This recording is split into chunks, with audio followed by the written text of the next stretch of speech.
Bhavnagar LCB પોલીસે નારીગામ નજીકથી Creta કારમાં ઇંગ્લિશ દારૂનો જથ્થો ઝડપી લીધો. આરોપી ફરાર.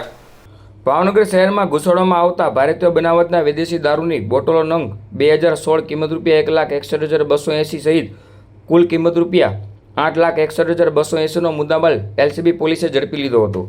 મળતી માહિતી મુજબ ભાવનગર એલસીબી પોલીસ સ્ટાફના માણસોને બાતમી મળી હતી કે કિશન લાલજીભાઈ ચૌહાણ રહે સરકારી સ્કૂલ પાસે અક્ષર પાર્ક કુંભારવાડા ભાવનગરવાળો તેના 3 માણસો સાથે એક હુન્ડાઈ કંપનીની Creta car register number GJ13CB 6161માં ભારતીય બનાવટના વિદેશી દારૂનો જથ્થો ભરીને અમદાવાદ હાઈવે તરફથી નારીગામ તરફ આવવાનો છે.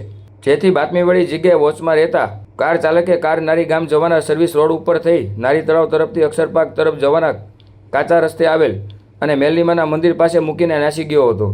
જે એલસીબી પોલીસે તપાસ કરતા કારમાંથી વિદેશી દારૂનો જથ્થો મળી આવ્યો હતો અને આરોપી કિશન લાલજીભાઈ ચૌહાણ ફરાર થઈ ગયો હતો અને તેને ઝડપી લેવા ચક્રો ગતિમાન કર્યા હતા.